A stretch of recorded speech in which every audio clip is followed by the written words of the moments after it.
Cow. This is a great day, beautiful day.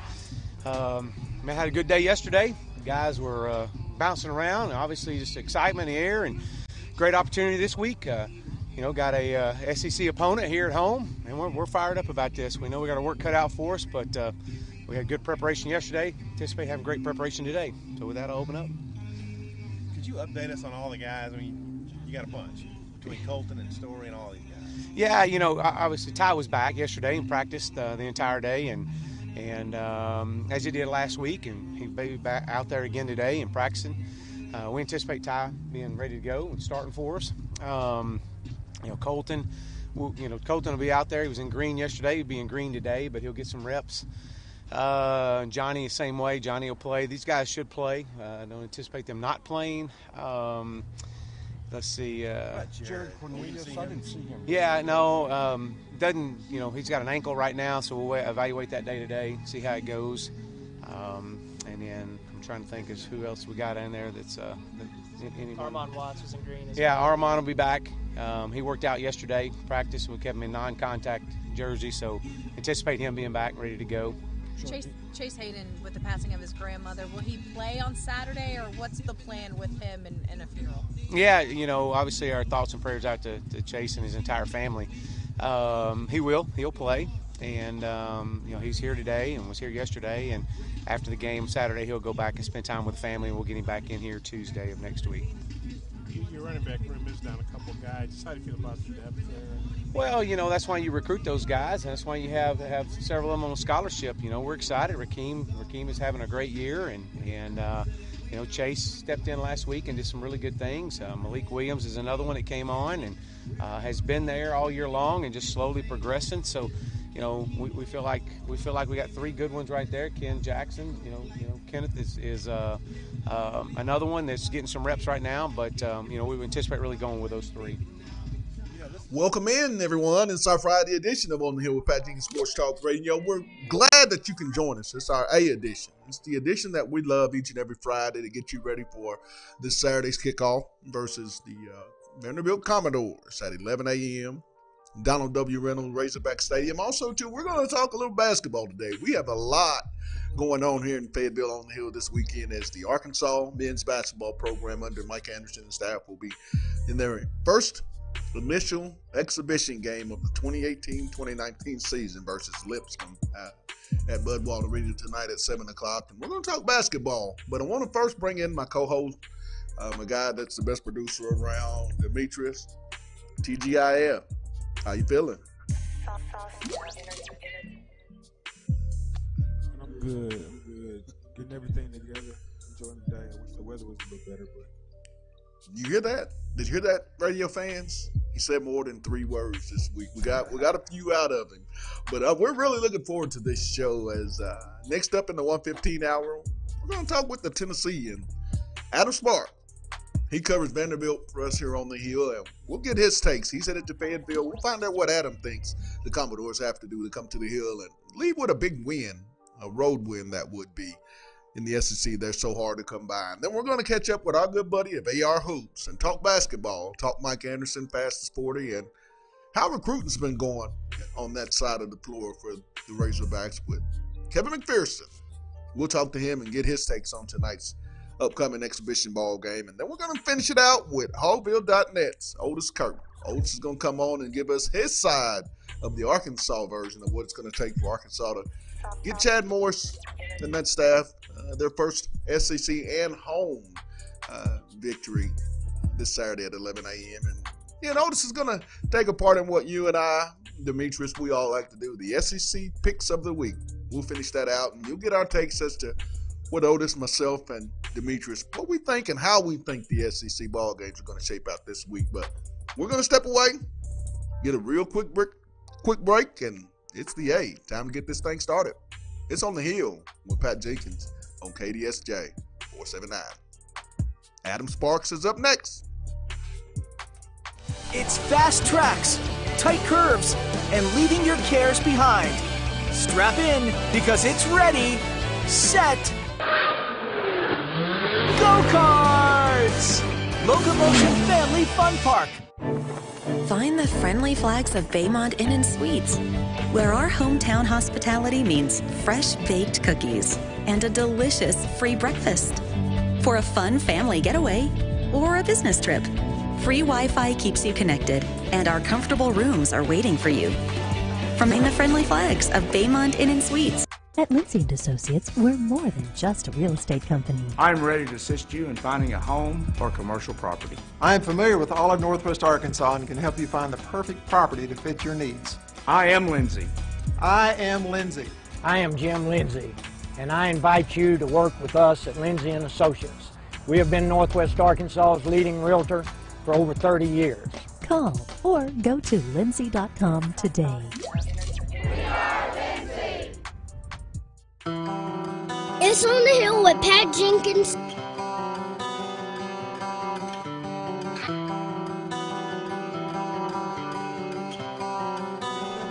Touchdown, Alabama. Time to talk a little time. It's on the Hill with Pat Jenkins. Back in a moment.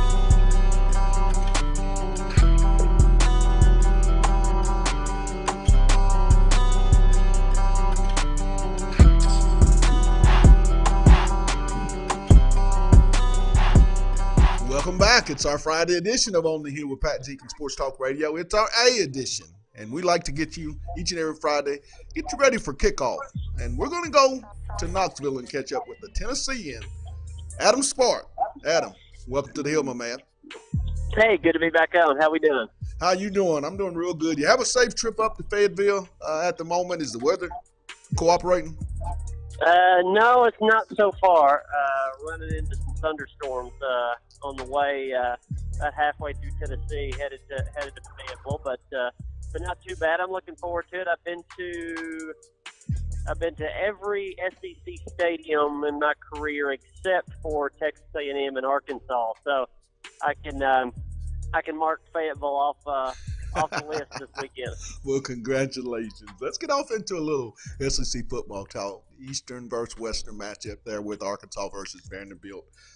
When you look at this Vanderbilt football team, you guys have been involved in a lot of close but yet still tough losses.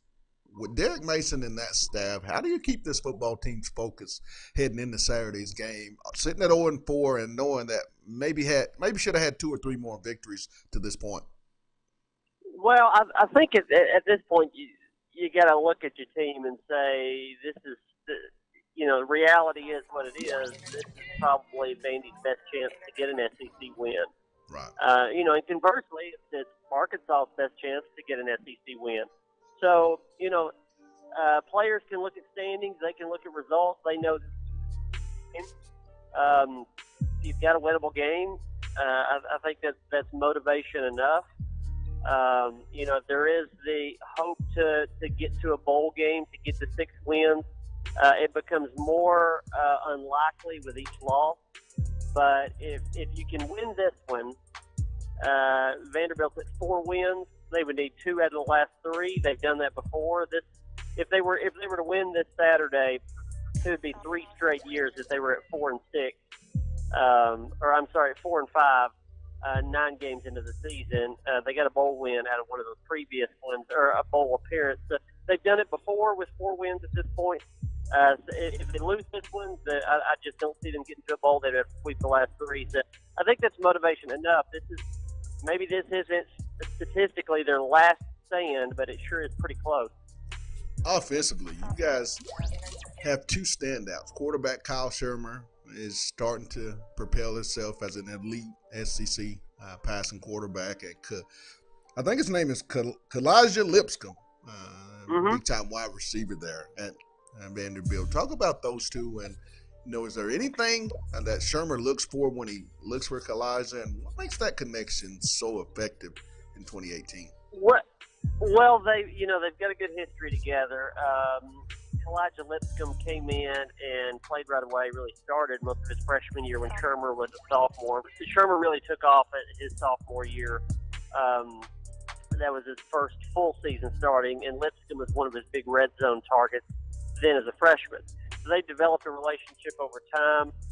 Now Lipscomb is a junior, Shermer is a senior. Shermer's chasing Jay Cutler's career passing record at Vanderbilt.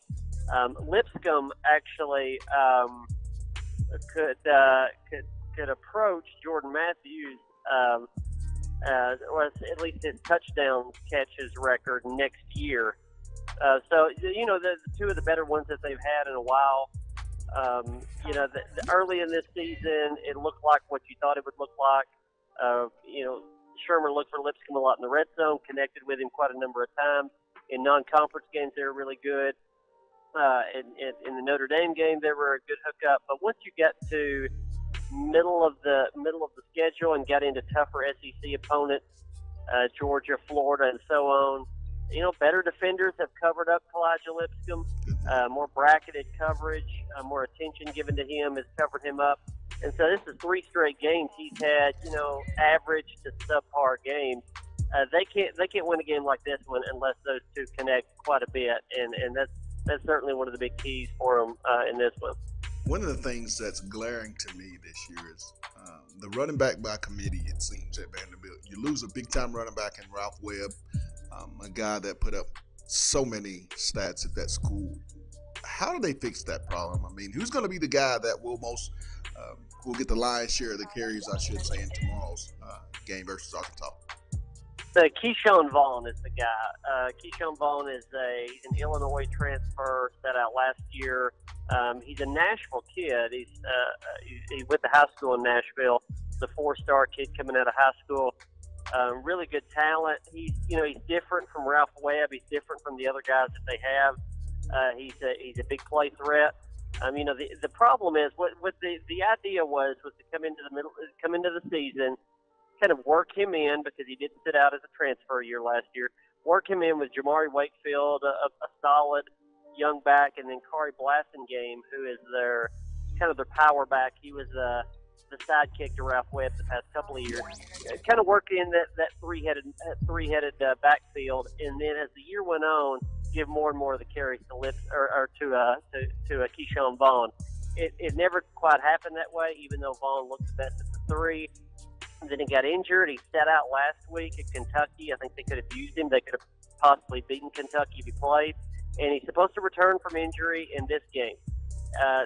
Vandy fans have been waiting all year for Vaughn to get that 20-25 carry game, right, and it just hasn't happened.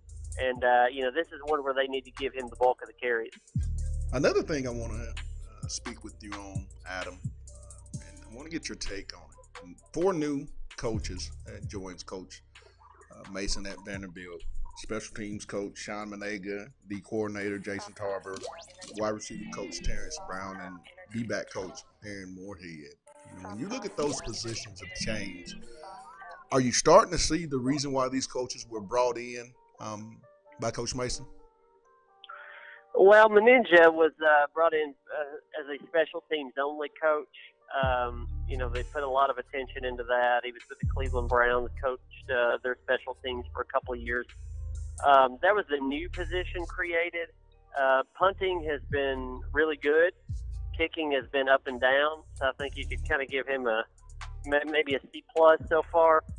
The other assistant coaches were just position coaches were open. You kind of see that every couple of years on most staffs.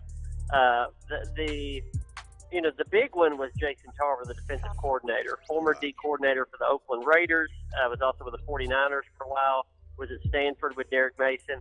He has the same philosophy as Derek Mason. He goes about it a slightly different way, but at Vanderbilt, you have to be good defensively or you're just not going to have a chance in the SEC because you don't really have that much dynamic qualities to your offense. They've been up and down. They were good early in the year. Lately, they've been really good at getting turnovers, which is a big key for Jason Tarver. If they can do that in these last 4 games, they have a bold chance. But their offense is also going to take advantage and convert on those turnovers, which has kind of been a hit-or-miss property lately. Talking with Adam Smarks of the Tennessean, covers the Vanderbilt Commodores for us here on the Hill with Pat Jenkins Sports Talk Radio. It's funny you said, the inconsistency, because when I look at Vanderbilt, directly can be correlated to 19 players that have, or starters, I should say, that are just now getting their first experience at the collegiate level. Speak on that, Adam, and is the future bright when you look at this program going forward under Derek Mason? Well, this is what I think Derek's 5th season, got here in 2014, so the it's just been this year and last year when the whole roster has turned over to kind of his guys, his signees. They like their last couple of classes, especially. They think their freshman, sophomore classes. There's a good amount of talent there. I can see that to some extent. I think they still got some depth issues. But yeah, you're seeing more and more freshmen, redshirt freshmen, sophomore play on these teams. They feel like the future's bright. Now, the big issue though is at quarterback. You can have some good talent around a guy, but if your quarterback is if you have a big drop off at quarterback, you've got some problems. And Kyle Shermer will graduate at the end of this season, go into an NFL career, and they just don't have a clear-cut answer after him. They brought in Mo Hassan, who is a Syracuse transfer. He's a okay backup. I don't see him as a starter. Deuce Wallace was supposed to be their next starter. He's suspended this season. Will come back next year. And then Alan Walters, one of their best signees these past few years. They've held him back. He's a true freshman. Could compete for the job eventually, but they've mixed in a lot of young guys, and some have worked out fine. Others haven't. I just feel like right now, I'm not sure if they have the numbers of quality guys yet that they need. Where you see a lot of other SEC schools have depth, Vandy just hasn't developed it yet. The last question before I let you go, when you look at this ball game tomorrow in Donald W. Reynolds Razorback Stadium, Arkansas, Vandy, what's the biggest matchup that you're going to be focused on throughout the entire game as to who wins or loses this ball game? Well, the quarterbacks at Arkansas could roll in there. Connor Nolan, maybe the freshman, gets a good amount of time after he played well in his first career start last week against Tulsa. Ty Story, I know, is healthy.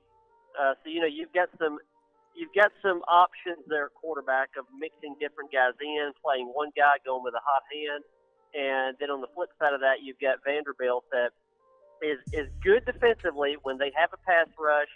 They cause more turnovers. Just everything seems to work better when they have a pass rush. They've had it in a few games, haven't had it a lot of their more important games, certainly in their SEC games. So containing that quarterback, whoever it is, getting pressure on that quarterback, keeping that quarterback in the pocket, getting that quarterback off the spot in the pocket, it's making him overall uncomfortable. If Vandy can get a pass rush on either Connor Nolan or Ty Story, I think that's going to dictate a lot of how this game goes.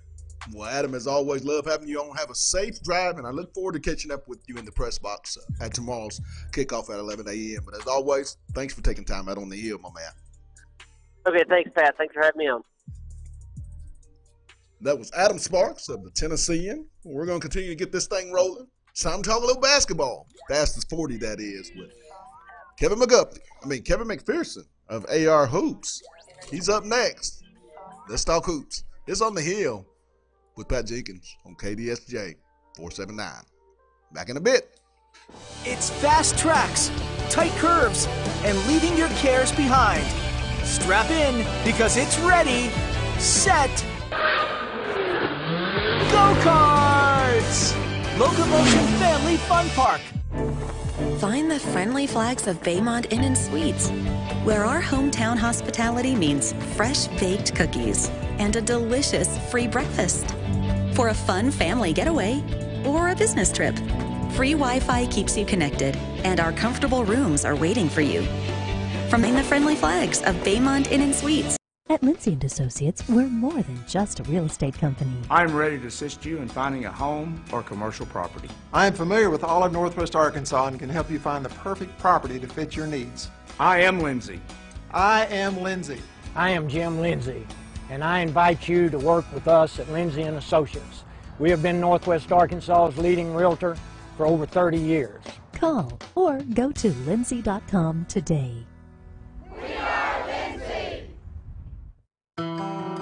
It's on the hill with Pat Jenkins.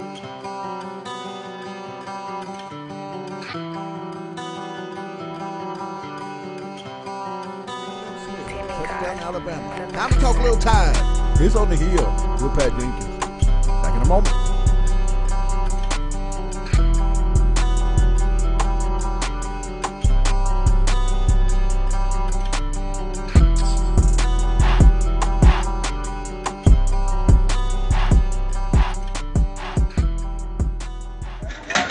Straight up. Keep your pads down. Straight up. All right, here we go. Eyes on the Welcome back. It's our A segment of On the Hill with Pat Jenkins Sports Talk Radio. We like to do each and every Friday and get you guys ready for football, basketball, whatever Arkansas has going on the Hill. We want to get you ready for it. Tonight, Arkansas is hosting in their first exhibition game of this 2018-2019 year, Lipscomb. Or Tuscum, I could say. My apologies. And we have a guy that we like to talk to when it pertains basketball and in particular recruiting as well. AR Hoops, Kevin McPherson. Kevin, welcome back to the Hill, my man. Good to be back on, Pat. Glad to join you guys. We look at these numbers from Arkansas's game last Friday night. When you look at that red-white scrimmage, what did you leave Bud Walton thinking from that ball game?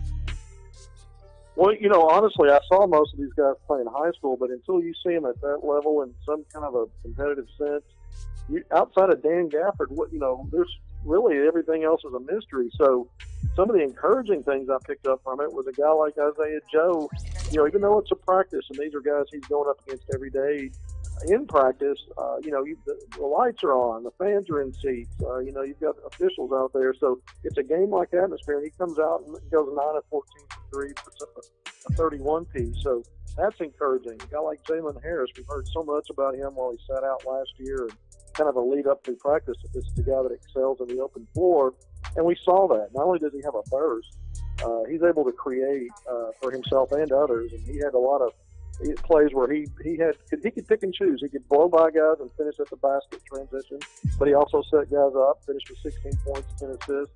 So he had a double-double. So, Gafford did his thing, 24 points, 12 rebounds. I thought he controlled the paint at both ends after a slow start. So you want to see that for him. That's what you expect from a guy picked first in all SEC.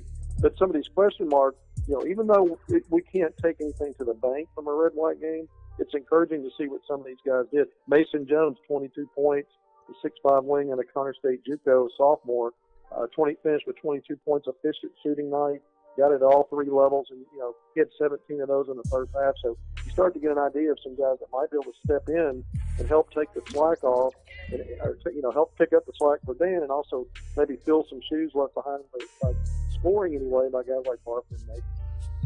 When you look at this team, the thing I want to piggyback on is about helping Daniel in the paint. You look at that forward spot. Adrio grabs 8 rebounds. Gabe grabs 8. Ibby grabs 8. Reggie Chaney, the freshman, has 6. Ethan Henderson has 6. And Daniel grabs 12 rebounds. Kevin, that's 40 rebounds from a spot that I felt like Arkansas had to improve on over the years. It seems like Mike Nimmer's starting to plug in those pieces that guys are willing rebounders, and they're starting to become very versatile. Is that what you're seeing at that forward center spot under Coach A? Yeah, I think so. I mean, if you look at Ethan Harrison, Reggie Chaney, and even Gabe, who we saw glimpses last year toward the end of the conference play where Mike Anderson plugged him in kind of out of nowhere, and he was the best defender at that 4 spot.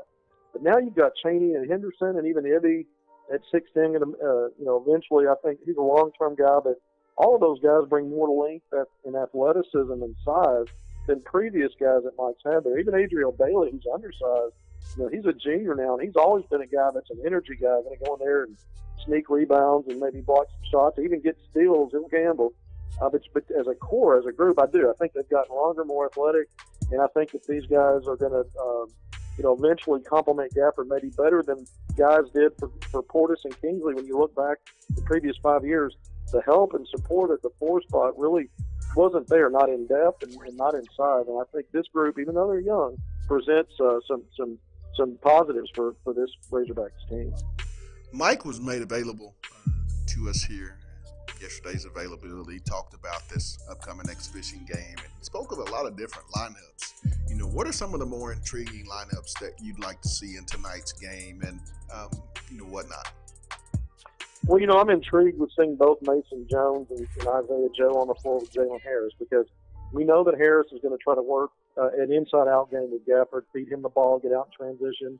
But I also want to see what he does in a half-court setting. And Harris, to me, hasn't shown that he can consistently knock down a perimeter shot. But guess what? If you've got guys like Jones, who appears so far that he can score the ball, and we know Joe can catch fire from 3, it doesn't take a lot of space or movement for him to get a shot off. They all look like they're going in. So that lineup intrigues me with those guys on the wings playing with Harris. I also want to see when Desi Seals comes in. To me, he's a guy that really showed well in the red-white game too. And how does he fit in playing with the chemistry with an Isaiah Joe? I want to see those two on the floor. I think Keyshawn Embry got off to a slow start in the red-white game, but I think in time he's also going to be a guy Arkansas can count on.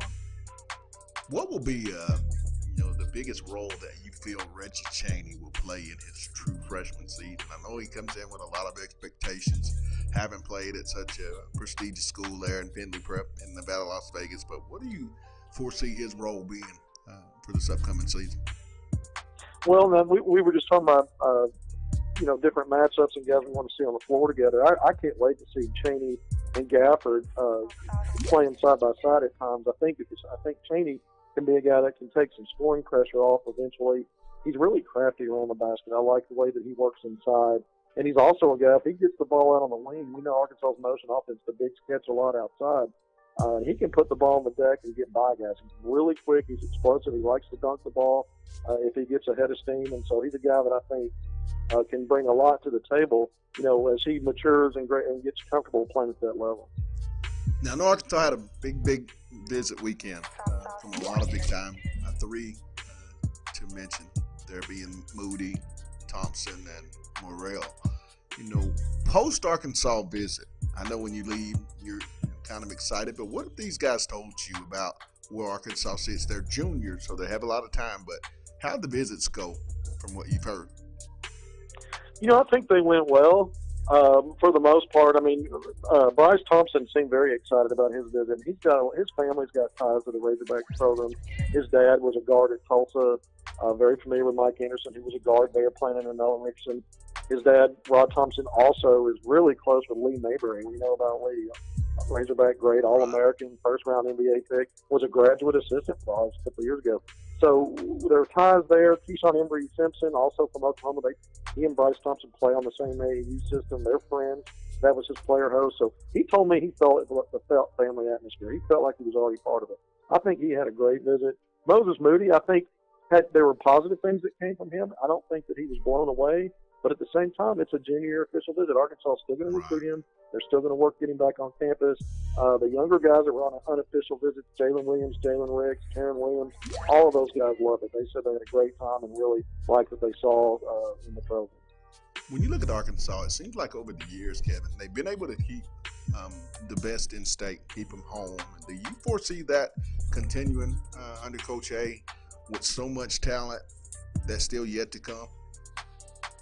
Yeah, we're in an era now where state line borders aren't what they used to be. I think they've done a great job so far. People like to talk about the ones that got away, but if you look at two of the three that previously got away, those guys were professed one and done. And what better place to go than Kentucky to accomplish that and get yourself drafted early in that first round? So I don't hold that against CMA as much as I do the situation. I think he's done a good job. You look at Porterson Gafford and a lot of complimentary player. Daryl Macon, who's been with the Dallas Mavericks so far as a rookie, undrafted. So, I think he's done a great job, and I think going forward he's going to get the one, as long as he lands the ones that are the best fits for the system that they really want, and the ones who want to be hogs, I think will be just fine. Plenty of talent in the state. Last before I let you go, Kevin, as you do a great job at recruiting, can you tell some of the fans maybe some newer offers that Coach A and staff have handed out, and who are some names that we need to keep an eye on in this upcoming recruiting season? Well, there's one reported offer out there. I'm working on that right now. It's a 6'9" forward out of Daytona State College in Florida.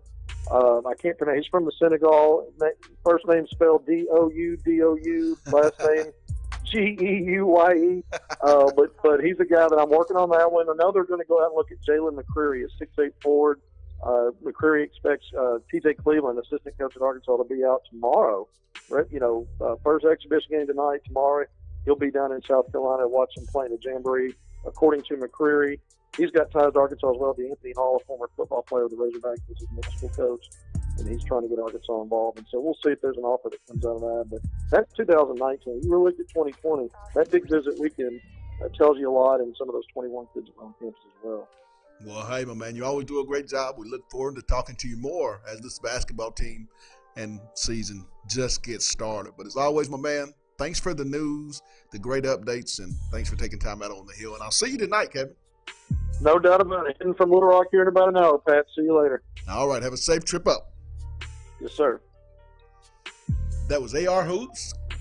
Kevin McPherson giving us the lowdown, the skinny, the hog hunt, whatever you want to call it when it pertains to Arkansas basketball and recruiting. There is not a better guy in the business covering that side of things than Kevin McPherson, and we always want to say thank you for when he takes time out to give us the updates here on OTH. But we're going to continue on.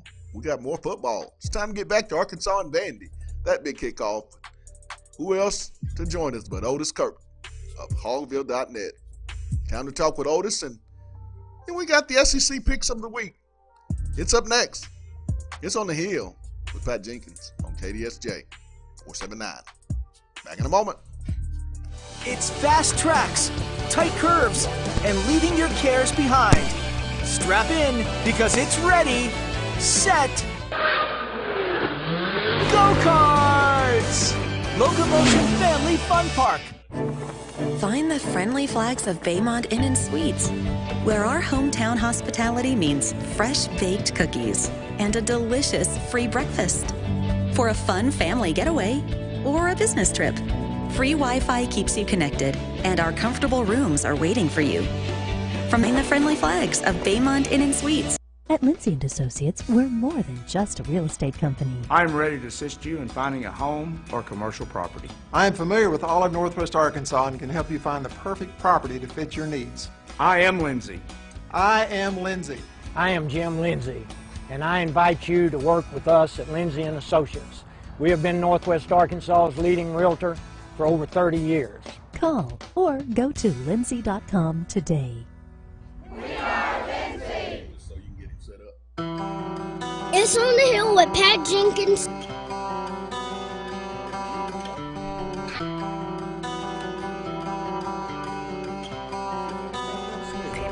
Alabama. Time to talk your time. It's on the hill with Pat Jenkins. Back in a moment.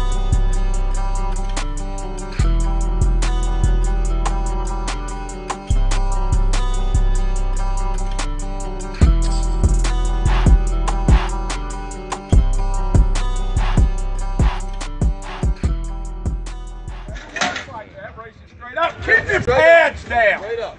All right, here we go. Eyes on the 7. Let's go. Hip to hip. Hip to hip. Let's go. Come on.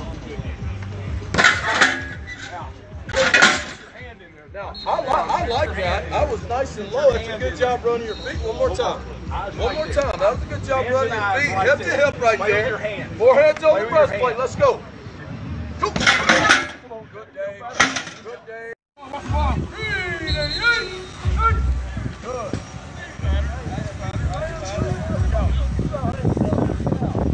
Texas with the right call. Texas now with the right call. Right call. Texas with the right call. Watching your footwork. All that pressure on your outside foot.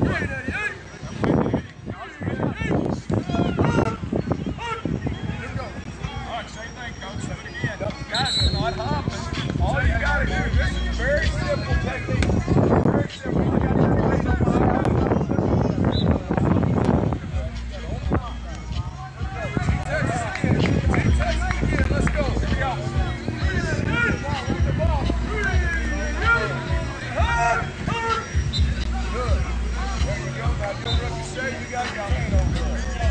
It's fast tracks, tight curves, and leaving your cares behind.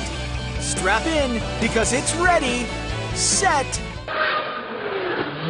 go-karts! Locomotion Family Fun Park. Find the friendly flags of Baymont Inn and Suites, where our hometown hospitality means fresh baked cookies and a delicious free breakfast. For a fun family getaway or a business trip, free Wi-Fi keeps you connected, and our comfortable rooms are waiting for you. From the friendly flags of Baymont Inn and Suites. At Lindsay & Associates, we're more than just a real estate company. I'm ready to assist you in finding a home or commercial property. I am familiar with all of Northwest Arkansas and can help you find the perfect property to fit your needs. I am Lindsay. I am Lindsay. I am Jim Lindsay, and I invite you to work with us at Lindsay & Associates. We have been Northwest Arkansas's leading realtor for over 30 years. Call or go to lindsay.com today. It's on the Hill with Pat Jenkins. Welcome back. It's our Wednesday edition. Our Friday edition. Man, the weeks are going by so quick, but it's our day. It's our A edition, and we always like to get people caught up. And I always like to talk to a good buddy because he knows how to do it better than all, and that's Hogville.net's Otis Kirk. Otis, welcome to the Hill, my man. Well, thanks for asking me to come on, man. I appreciate it. Let's get off into it. We have a lot covering going on this weekend on the Hill. First, let's talk football. From this week, what have you taken from that much needed Tulsa victory that Arkansas can build on heading into hopefully what can be their first SEC win under Chad Morris versus Vanderbilt at 11 a.m. Tomorrow morning? Yeah, they're coming off the shutout, and I don't look, man. I don't care, who you play. A shutout is big in this day and age, and that's what they got against Tulsa. And previous game, Tulsa had not scored fewer than 17 points till the Arkansas game. So I think they've got some momentum. They've gotten quarterback back. The offense should be rolling with Rakeem back, and so I look for a good game. I think Arkansas will win, but it's going to be a tough call. It's going to be a tough game, I think. Otis, is this a two-quarterback ball game, or do you feel like Arkansas and Chad and Joe Craddock will just stick with Ty Story and get things back to just getting his reps up and getting the feel for the offense? Or, how do you think that's going to go tomorrow? I think they'll play Ty. I think you may see Cole with his package, but as far as Connor, I know there's speculation that he'll play, but I would think depending on the flow of the game, if Ty's moving the ball like he did against Ole Miss or even close to that, and then Cole has his packages, I think you'll see those two quarterbacks and possibly just see Ty. I think Ty is – he had a great game going down in Little Rock. They win that game if he doesn't go out. If he and one of those two running backs stay in the game, they win that game. And I look for him to be the quarterback tomorrow, and then anything else will just be a package here or a package there for someone else. Both teams coming in winless in the conference. In your opinion, Otis, who needs this game more? Derek Mason in year 5 or Chad Morris in year 1, and which one needs it the most? Well, I would say Derek Mason is simply because it's year 5. If you're in year 5, you don't want to go 0-8 in the SEC. I'm not saying he will, but you don't want to do that. The loser tomorrow falls to 0-5. We saw in Brett Bielema's first year, the first-year coach can go 0-8. He's got time to still build a program, but fifth year, if by chance you fall to 0-8, I think you could be in trouble. I don't know the Vandy situation. I think Derek Mason is a very good coach, but I just know how college football is a business now, and I know people look at one thing, and that's wins.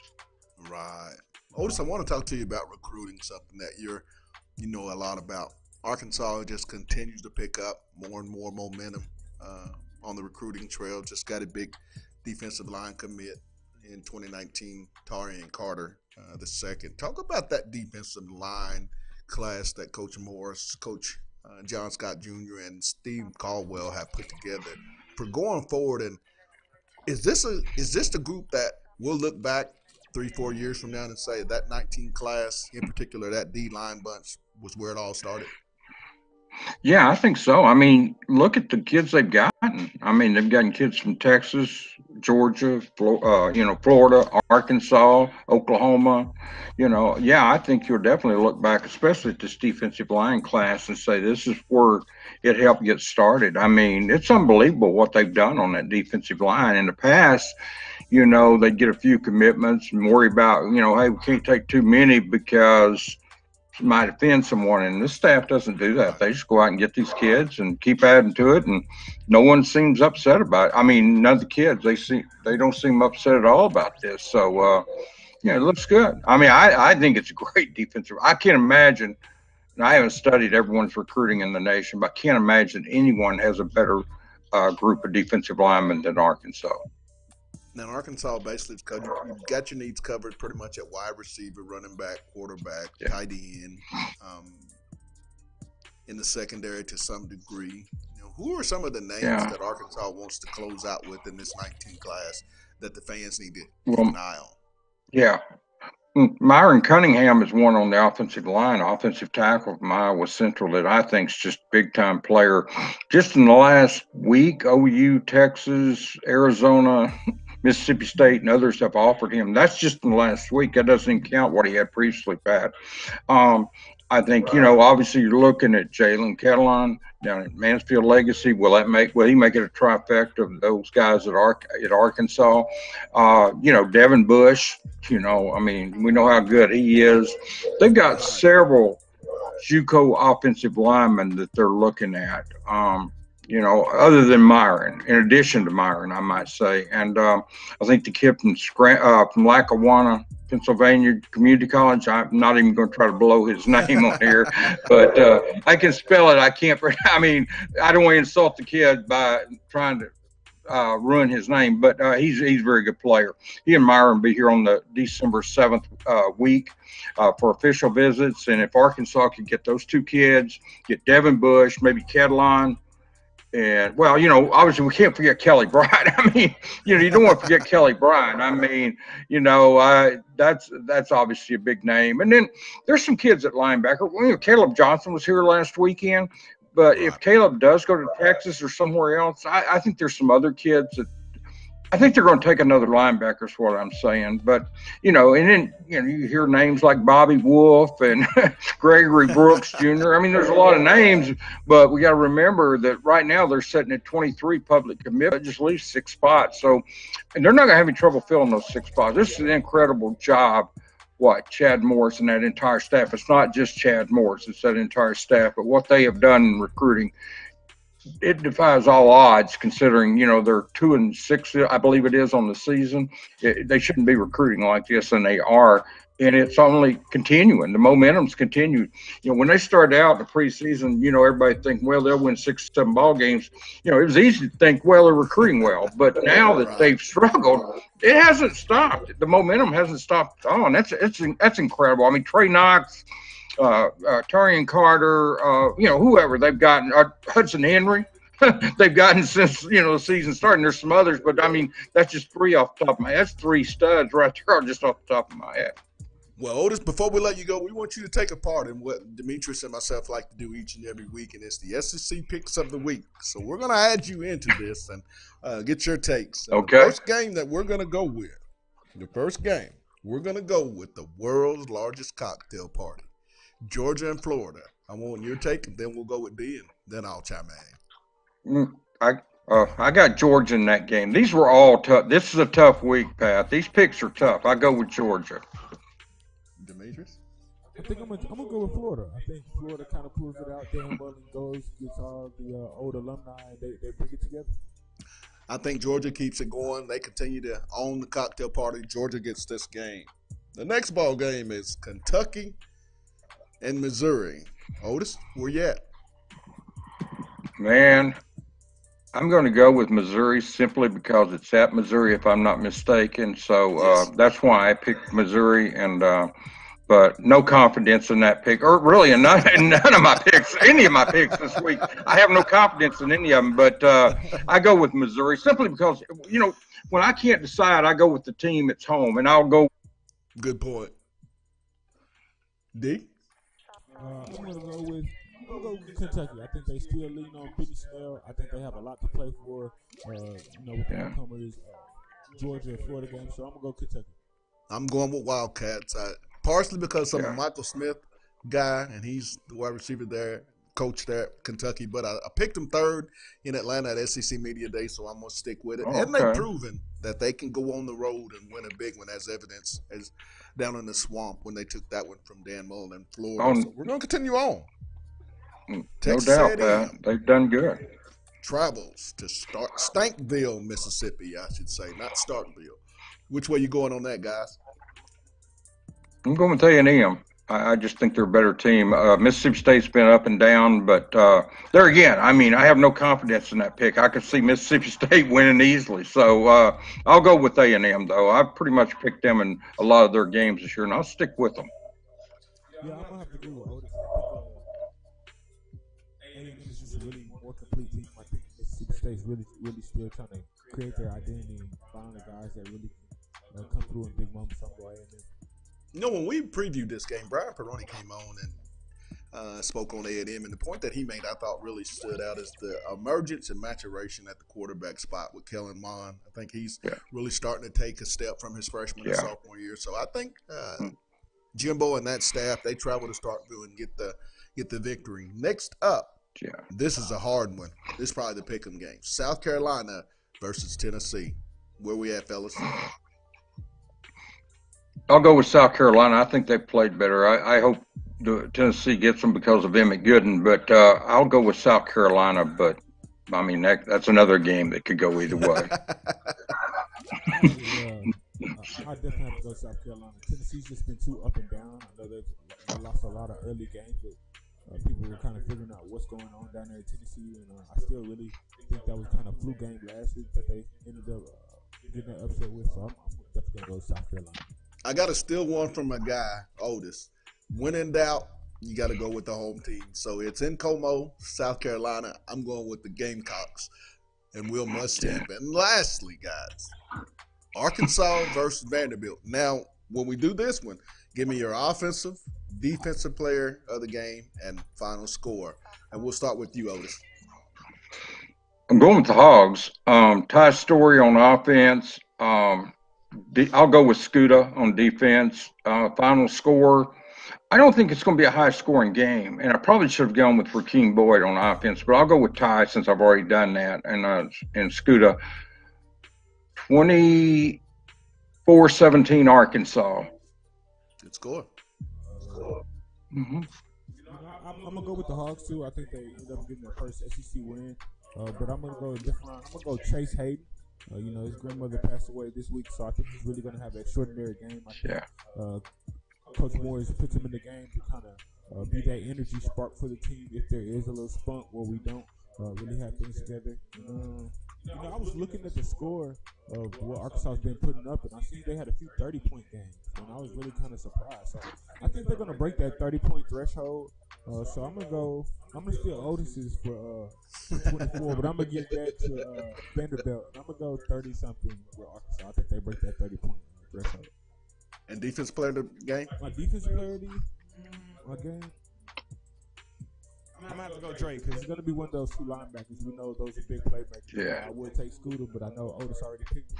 But I definitely have to give it to one of the two linebackers. They always have amazing games. To me, this game is all those two about are studs. Arkansas is one of the youngest teams in all of college football. I saw a stat where I believe Otis, maybe you might have saw it as well, 65% of that roster here in Fayetteville for Chad Morris, sophomores, freshmen, and below.